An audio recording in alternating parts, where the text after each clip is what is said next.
Will reacts to seeing Electra and RJ kissing, and Bill tells Katie the designs are theirs, the dressmaker be damned. Will freaks out seeing Electra and RJ kiss. Moment on Bold and the Beautiful, Ivy manipulates the situation between Electra and RJ, and an unanticipated kiss is given. Ridge stunned Bill while Ivy set up Electra, driving her into RJ's arms. At the sandhouse, Dylan meets with Will and he tells her everything sucks. He loves Electra and needs to admire the fact that she's not cool with Dylan leaving there. He has to ask her to leave and promises he won't leave her high and dry. It's hard for him to say, but she needs to leave in the morning. He feels terrible. She's not upset with him. He's been sweet and generous. Hugging him, she says she hopes Electra knows how lucky she is. He leaves for the office. In the exchange, blubbing Electra tells RJ that it feels like Will has chosen Dylan over her. She thinks him leaving his choker on her office was his way of ending effects. RJ tells her Will is an idiot for choosing anyone over her. Electra can't believe how hard all of this is. Will doesn't suppose he did anything wrong. She fills him in on the Dylan situation. Will says nothing unhappy happened, but she trusts her Aunt Ivy. Will is the only man she feels a true connection with. He's her alleviation and all she's ever conceded. RJ points out he lives with another woman, and should be putting her passions above that. He says she has every right to be worried. There's commodity wrong with Will if he won't do what it takes to hold on to her. Ivy watches them from the doorway and smiles. Electra aloud. Her letter would make Will come running, but it didn't. RJ thinks that Joe is a sissy, and just a player like his pater. He tells her that her eyes are too beautiful to exfoliate gashes for that Joe. He says she's fascinating, beautiful and brilliant. As he kisses her, Will walks in, and also incontinently backs out in shock. Electra pulls down and tells RJ he can't do that. She walks out. Will paces the hall angrily. At Spencer, Katie panics to Bill that they may have lost their developer. Bill reminds her that Ridge doesn't have the final word. She worries it's over. It's far from over, says Bill. There will be a launch with no detainments or defenses. Katie admits she no way got Eric to subscribe anything. Her hubby said there was a repeated verbal agreement. Pointing to the designs, her reminds her that they belong to them. Katie doesn't want to fight. She knows the designs would put them on the chart, but they can't use them. Bill reminds her they paid for them. They enjoy them and will run with them. To hell with the dressmaker, he says. She asks what will be to her relationship with her family. Her family indicted her of being willing to let Eric die for the sake of her company. Brooke hurt her, but she doesn't want to destroy their relationship. Bill is sure they can work it out ultimately. When she wonders if she pushed Eric too hard, Bill tells her not to do that. Eric came to them and they paid him well. They aren't giving up on her dream. The designs are theirs. Brooke and Ridge go home. He says his pater was right and he shouldn't have treated him like a child. He pushed his father to Spencer. Ridge feels bad that he made his pater feel bad. Brooke tells him not to be so hard on himself. She blames Katie and says her family was using Eric. He says she and her family will patch effects up. Brooke isn't so sure. Katie indicted them of manhandling Eric. Brooke complains her family can't do anything on her own. She stole the Logan name and Eric. He agrees that Katie has been all wrong. They go on about how her family took advantage of Eric. Raj no way wants his pater to feel discarded again. He's coming back to the company be erected and Katie will have to find a new developer. She says they both need commodity. He hopes it involves them being naked. She's thinking of a bubble bath. She'll deal with her family hereafter. They're both thankful they've gotten through to Eric. On the coming dramatic chapter of The Bold and the Beautiful, feelings explode across Los Angeles, as love, fidelity, and heritage collide in ways no bone saw coming. What begins as quiet manipulation snappily spirals into heartache, commercial warfare, and family fractures that hang to permanently alter the Forrester, Logan, and Spencer dynasties. At the Sandhouse, the air is heavy with pressure long before anything actually happens. Electra feels abandoned, hurt, confused. Ever since Will made the delicate decision to ask Dylan to leave, everything between them has felt off balance. Though Will insists nothing unhappy happened, the damage lies not in conduct but in perception. To Electra, It feels like Will prioritized another woman's comfort over her emotional security. That crack festers. RJ finds her in that vulnerable state. Electra is teary but composed, trying to move herself. She's overreacting. She tells RJ about Dylan staying at the Sandhouse, about the dog collar left before in her office, about how emblematic it felt, like a quiet farewell or worse, a quiet choice. She confesses she trusts Ivy, and if Ivy says commodity is out, she believes her. RJ listens hardly, but there's commodity differently beneath his concern, resentment toward Will, and maybe an occasion he didn't realize he wanted. RJ tells Electra she deserves further, that any man who truly loves her wouldn't risk losing her. He questions Will's judgment, subtly planting seeds of doubt. However, RJ says gently, he'd move heaven and earth to make you feel secure, if he loved you. Electra trembles at that, because deep down she wants to believe that. Unseen by them, Ivy watches from the doorway. Ivy's smile is small but satisfied. This is exactly the emotional collision she anticipated. She had hoped the letter Electra wrote would bring Will running, would force clarity. But when it didn't, she rotated. Ivy has always been strategic, and now she sees the pieces moving exactly as she intended. Inside the office, RJ's frustration boils over. He calls Will weak, says he's too much like Bill, reckless, distracted, selfish. Electra doesn't respond at first. She's overwhelmed. Her world feels unstable. She admits that Will is the only man she's ever truly connected with, her comfort, her safe place. But what happens when your safe place becomes uncertain? RJ way closer. He tells her she's fascinating, brilliant, that her eyes shouldn't cry over someone who doesn't understand her worth. His voice softens. The room narrows. In a moment fueled by vulnerability and impulse, RJ leans in and kisses her. And at that exact alternate, Will walks in. Time freezes. Will's face rainspouts of color. The sight hits him like a physical blow. Electra in RJ's arms. He doesn't roar. He doesn't storm in. He simply steps back, stupefied, heart cracking in silence. He turns and walks down before either of them notice. Electra pulls back incontinently. You ain't do that, she tells RJ, shaken. Whatever confusion she felt about Will, this wasn't what she wanted. She rushes into the hallway, only to find Will gone. But not far.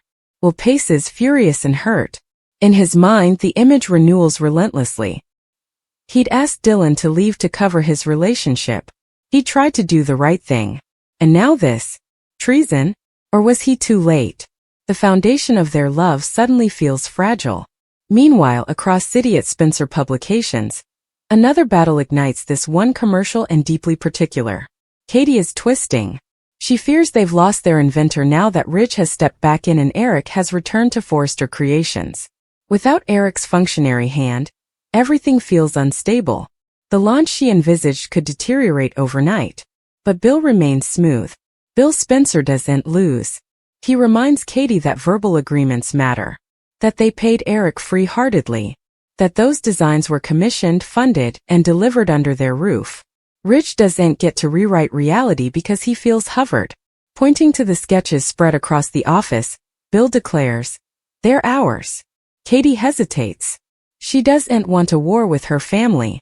Brooke formerly indicted her of exploiting Eric's health. The words cut deeply.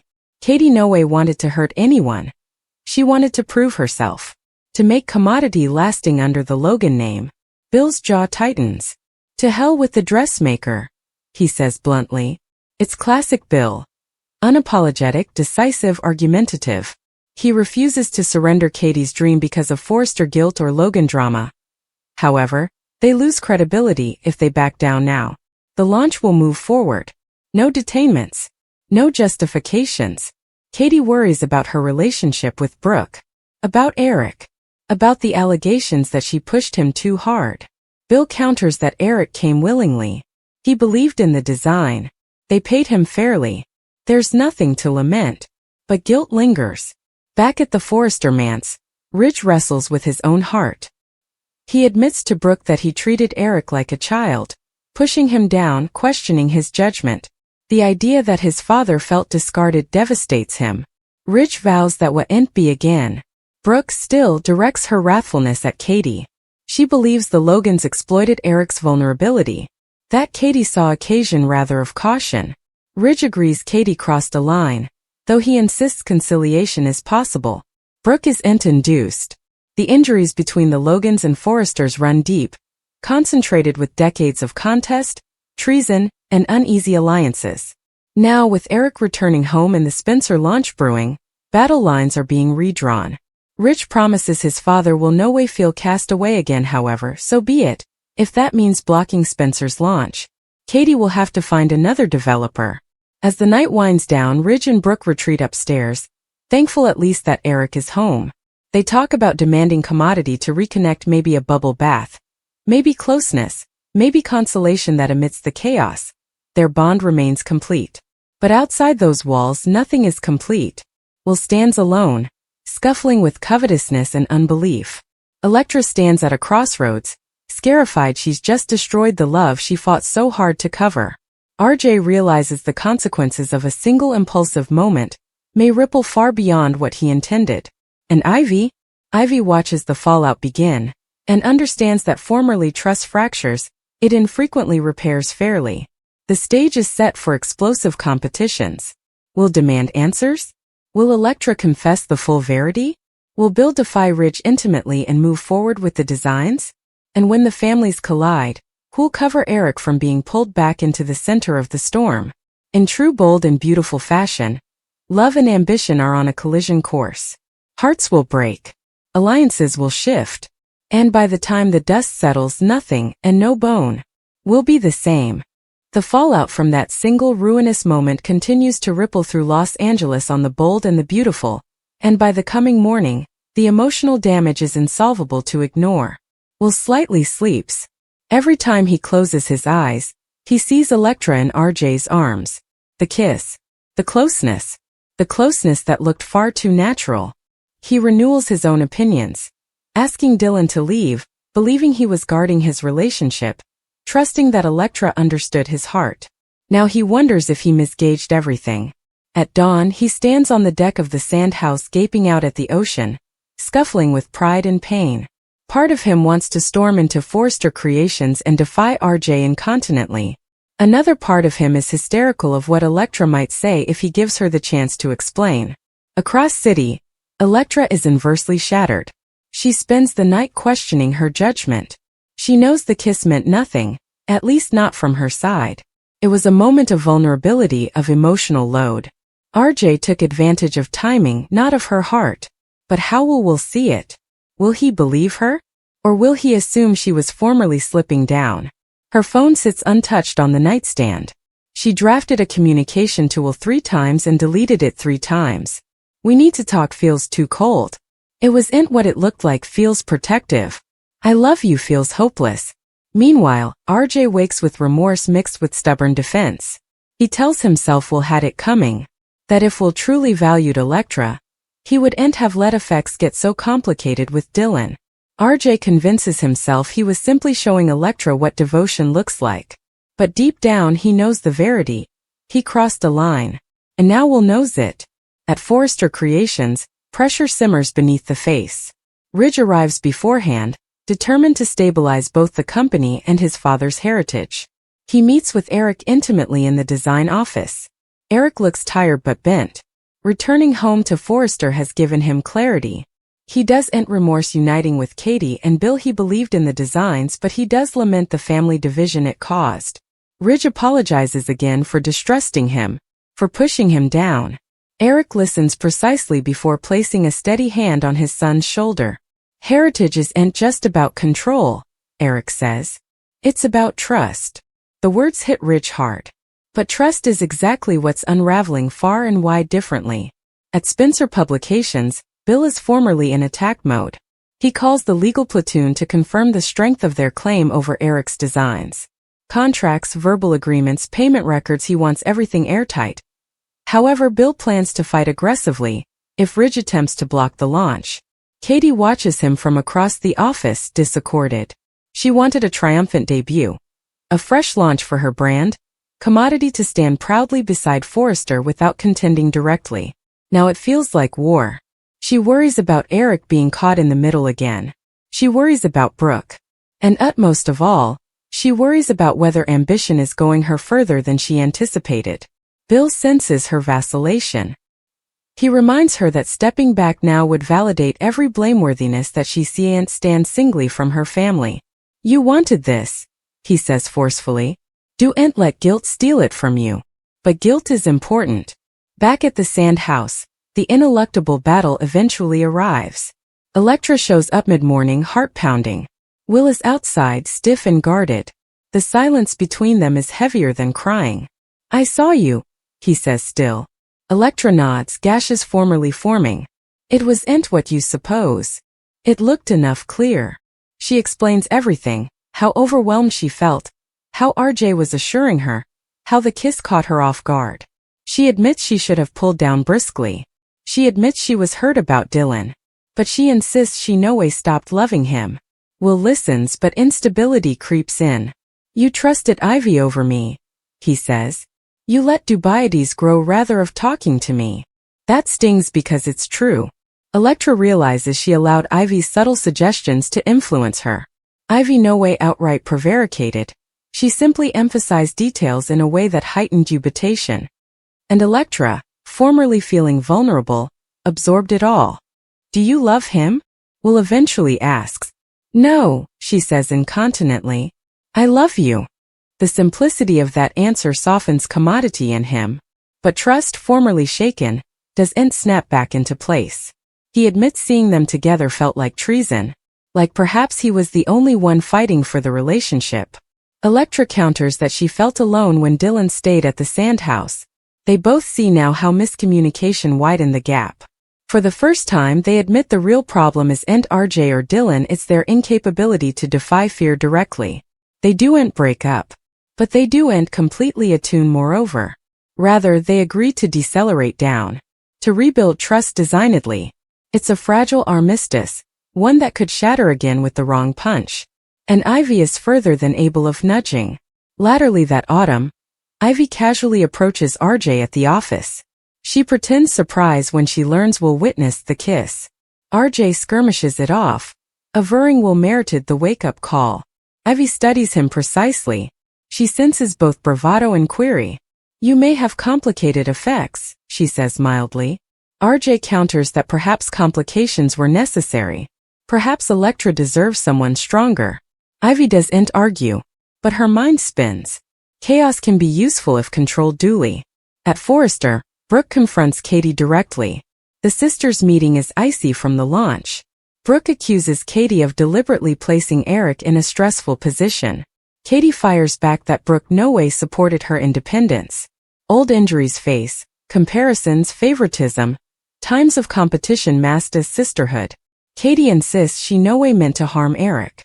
She believed in his gift and wanted to showcase it. Brooke argues timing signified. Eric was vulnerable. Neither woman completely concedes. The peak deepens. Meanwhile, Bill makes a bold public advertisement. The Spencer fashion launch is pacing as listed. Press releases go out. Assignations are perfected. The assiduity buzz begins incontinently. Ridge sees the captions and bristles. He confronts Eric again. Upset that public conflict will blemish the Forrester name. Eric still surprises him. He admits that creativity thrives on threat. And maybe this shakeup forces everyone to rethink complacency. Rich fears it's further than creative pressure. It's a power struggle.